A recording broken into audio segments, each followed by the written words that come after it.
Hi guys, my name is Lelasophia. I am an artist and fine jewelry designer. If you like contemporary fine jewelry, if you like luxury handbags, all things interiors, and I have some fun videos for you. You guys, I never do like a breaking news kind of video, but today I think it is warranted, okay? One of the most incredible kind of prediction, but not really very well informed, I guess, Instagram account, Miss Tweed, has posted that the incomparable, clearly I'm very biased, my love in this fashion industry, Matthieu Blazy, is a front runner for, I'd say, the biggest job of the year, the biggest job opening of the year. If that's how you say it correctly. None other than the creative director of the Chanel. First and foremost, if you guys are new here, thank you so much for tuning in. I can't wait to see you in all of my future videos. Make sure that you like this video, subscribe to my channel, follow me on Instagram at lelasophia jewelry. I put out videos every Wednesday, Friday, and Sunday. And so I cannot wait to see you guys in the next one. Okay, we're just gonna jump right into this. I'm very excited about this. To give a quick personal history, just in case anybody's new here, I actually only own one Chanel bag, which is really crazy. I think I've owned two pieces in my life. My aunt bought me a pair of earrings at one of the major, I guess, the Fifth Avenue store when I was literally 15 years old. That's the only other piece I've ever owned, but I wore those earrings to the ground until they literally turned black, and I loved them so much. And my camera bag during my most recent 2024 full bag collection overview, I had to be really honest, out of every single bag I've ever owned in my entire life, my Chanel camera bag, my vintage Chanel camera bag, which is right here. I was thinking I wasn't gonna show her because she's abused. I have to admit that, I can admit that.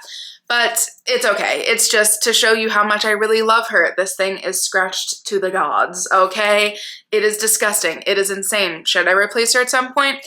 No. I love wearing this thing. It is, I can't believe that I gave her that title, but it is never a truer statement. This is my most worn bag. Honestly, I just love it to pieces. I really can't explain it. It's the perfect size, perfect shape. It feels amazing. The quality is right up there with the best of the best of the best. I always say the Row and vintage Chanel quality, right up there with Hermes quality, are the tippity top of the tippity tops. And then what a good transition. Put her back in her little spot.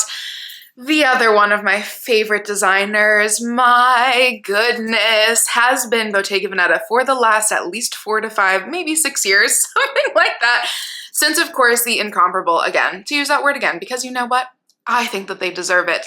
Since Daniel Lee took over the house, I think that Bottega Veneta has just become one of the most genius modern houses, and I think that is obvious. I think that we can all kind of attest to that. And never a better, I have, God willing, given enough credit, hopefully in many, many, many, many, many videos, I have hopefully given enough weight to the positive fact that never a better transition has happened in my brain. Never a better transition has happened in the current state of the very ever-changing musical chairs of the fashion industry between Daniel Lee and Matthieu Blazy. It was not only seamless, we saw the differences, we saw the little ebbs and flows between both of their aesthetics, and we saw the growth, we saw the evolution, but we saw the consistency. We saw the quality do nothing but stay at the most beautiful level, which most other houses these days can't say. We just saw innovation. I mean, I could talk for days, and there are many videos on my channel on how much I love the transition between Daniel Lee and Matthieu Blazy, and how much I love Matthieu Blazy. Just to show you guys, I do have my medium sardine. I'll show a picture up here because she's very perched perfectly in her little organized space right now. But I also have, which is one of my favorite bags, again, I'll show you a better outfit photo of this because she barely even fits on the screen. This is the bandana foulard bag, one of the first bags that Matthieu Blazy made for the House of Bottega Veneta 2 years ago exactly, and I got this year. And so long story short, I'm biased, I'm a fan, okay? So just getting all the biases out of the way. How do I feel about Chanel? I think is a very important, this is my video, you know? I want to give my little 2 cents because I have 2 ideas for how I think Chanel could really genuinely bring back its sparkle, you know, in 2025 and the years, God willing, beyond. Chanel, I have gone on the record of saying it is I absolutely, absolutely love the designs and the house itself. I love everything about the artistic direction that Chanel has been showing for decades and decades and decades and decades, okay? Just to put that out there. Yes, indeed. I have gone on the record saying there are like 10 bags from Chanel that I really want to include. Every time Claire Chanel, I know, redundant, but every time Claire Chanel, the creator, shows her like insane fantasy, I mean, it's reality for her, but for me, fantasy bag collection, I look at a jumbo and I'm like, I really, really, really want one. However, in recent months only, I have learned some things about the brand, the owners of Chanel, and previous iterations, I guess, meaning Karl Lagerfeld's, you know, ethics, and the current owners of Chanel and Coco Chanel's ethics herself. I've learned some things that my morals and values do not align with, in fact, directly oppose with. And so I'm trying really hard to be a little bit less biased. And also, I'm a designer myself, to come at it from, it's hard, like I've been coming at it from the I'm an owner of a business perspective, where I'm like, well, I really want to align the things that I have that are materialistic. I would really like to align with, you know, brands that I purchase, because I'm very, you know, foundational on my opinions and my morals and values and ethics. But from an artistic standpoint, maybe I've been too harsh. Maybe I should be, you know, maybe I might be exhibiting some signs of hypocrisy, because the actual designs of Chanel I've loved. I was one of those who loved the 19 and who loved the 22 out the gate, when people hated them at first and still hate on the 22 and still hate on some of these designs. The designs of Chanel are insane and I love them. The price increase, perhaps, I don't know if that's ethics behind that. The ethics behind I don't even know if that's ethics, just like the bad practice of the quality decreasing massively while the price was increasing. Massively is not even the word, I would say exponentially even. That from a business perspective is wild. And so all of those things lumped in together have made me not purchase a Chanel piece in 4 years. But should that change, and should I come at it from a more artistic standpoint and separate the owners, separate the founder, and separate the, you know, one of the creative directors from the brand itself, from the artistry, from, I think, the absolute incredible designs, I think maybe I'm gonna really try to give it a chance. And it's not just because, and it should not be because, but it really is a lot to do with the fact that two of my favorite design houses, 3 of my favorite designers are possibly allegedly being considered for the job. Okay, so let's get into all the nitty-gritty details. While I'm already yammering on, we know it's me, but I feel it's very important to give my opinions, because you're watching my video and I want you to know where I'm coming from, if that makes sense. I realize the sun is hitting me in a really crazy way. Hold on, let me fix that. Okay, and we're back. I will say, before I get into my, like, overjoyed, I'm not speaking English very well right now, but before we get into my elated state upon hearing that Matthieu Blazy is a front runner, not just being considered, but a front runner, I have to tell you guys who made me actually excited to be listening to any news regarding Chanel, because for a while I was kind of tuning them out, to be really honest. And then almost the most like hidden in plain sight, most obvious, most iconic duo was a little bit in people's mouths when people started talking about the alleged possibility of Mary-Kate and Ashley Olsen, aka designers and owners of The Row, my favorite band. Yes, I do own 11 bags from The Row. Just search in my channel, you won't have to go far to see any of those, but I digress. As soon as I heard that, you know, that they could even be possibly considered, which I hadn't thought of before, everything made sense. Everything made sense. It makes so much sense as to why Chanel should be looking at more, it's like, I was about to say something very oxymoronic, because innovative yet classic comes to mind when I think of The Row, when I think of Mary-Kate and Ashley Olsen. imagine, right?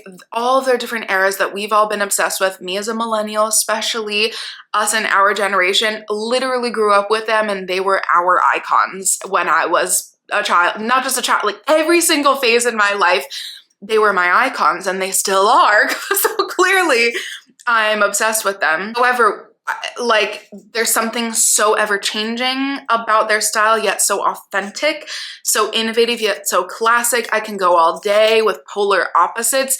Essentially, I think that that choice would be literally brilliant. There's something that I'm going to say, like from an innovation standpoint, I think I would prioritize Matthieu Blazy in that position. And also I would with both scenarios. It could be a third person. Everybody's talking about, you know, Marc Jacobs has gone on record saying he wants the job so much. And there's, you know, a plethora of other people who either have stated that they want the job or have stated that they're either up for the job. Essentially, it's kind of a bit of a mess. And it's a little bit of a, you know, it's a little dramatic for this industry. So we'll really see what's going on. But with two scenarios, if it's either Mary-Kate and Ashley Olsen, this is my fantasy. I'm not even saying that this is what's happening, but this is my fantasy land of scenarios.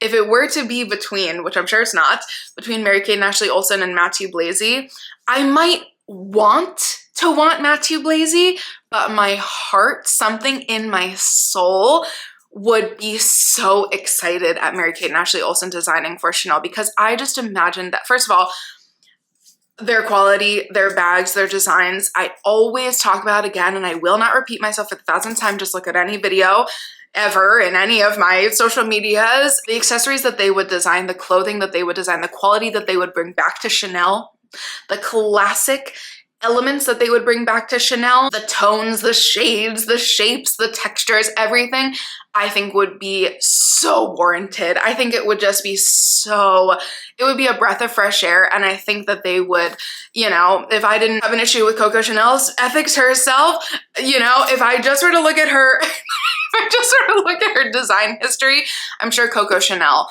would probably be like, okay, these ladies are geniuses and they could absolutely do my company very well. That's my one hand. And then I said to myself, because to be really honest, I am a little bit split, because Matthieu Blazy leaving Bottega Veneta would shatter my heart. And I would immediately have to consider what bag I would buy as like my closing out from that era. That would be really, really sad. Simply because it's been my second favorite brand, maybe even at times my first favorite brand. It was the first brand that I started actually collecting as an adult, as someone who then started investing. It's what I started my channel with. I'd collected a few Bottega Veneta bags right before starting my channel. And so that was like my early content, you know? However, the second that image dropped, the second Miss Tweed's post dropped on my Instagram feed, I said, oh, okay, we're getting somewhere, because Matthieu Blazy is an innovative genius. We know that. I could like do a really fun thing and pick some of my favorite bags by him. We clearly know the sardine, the bandana foulard bag, the newspaper tote, the Andiamo is a classic. The solstice bag I think is underrated. I could go all day, okay. Hot bag, you know, he has literally done some of the most incredibly like subtle yet niche yet evolutionary changes of classic styles. He has reimagined classic styles. He's brought completely new styles to the house. He's just a genius. But I am here today as myself, right? I'm showing up hopefully as myself, not just to report as the news, but to show up as lelasophia reporting on this news, because I have been posting about this a lot on Instagram if you follow me. But Matthieu Blazy has also, from a moral and ethics standpoint, and just from a personal standpoint, from like a human being standpoint, he has proven himself to be such a safe space in this industry, which is oftentimes very much so not a safe space. The last show that, I think every show that he's done, I watched from the, you know, pre-carpet, I almost said red carpet, but the pre-Bottega carpet. I saw the interviews with people. I watched very, very closely, obviously, because I'm very invested. I really, really, really love his work. And this last show, something very special happened. And then something very special happened after that, just recently, just last week. Yeah, literally just last week. Matthieu Blazy, I think in a maybe it's spoken, maybe it's unspoken. I'm not exactly sure, but he has proven himself to be, I would say, the safest space in fashion for minorities, for people of color, for people of all genders. I think for humans in general. Okay, the last red carpet, the second, like, we know I'm obsessed with A$AP Rocky. We know I love all the people that are there. We know I love everybody, James Blake and Sampha and okay, like my little nerdy musician people. Yes, we know, that's me. I love all those people. The second Jewel stepped onto the red carpet, I said, Matthieu Blazy is inviting everybody who deserves to be there, okay, who deserves a space. I could literally get emotional right now, but it's so true. And then the second I saw Iman Khalif on the, I don't know what that is, the walk, like literally just like the runway to the show, not even at the show. I was like, okay. He is in a very, I think, obvious statement way, making himself known to be a safe human being in an industry that very oftentimes is very exclusionary. Whether it be gender bias, whether it be body size bias, whether it be cultural bias, whether it be religious bias, whether it be ethnic biases, anything, whether it be gender identification biases, which should not exist. Like all of these things, I think that made me cry watching the show. And I was just like, oh, you're actually such an incredible, sensitive, emotionally attuned human being to cater this guest list to people of all, just to people in general. And then the second thing that I'll say, and then I'll get off my little soapbox, the second thing that I'll say is that he just put on, again, cried, an incredible show featuring some of my favorite artists.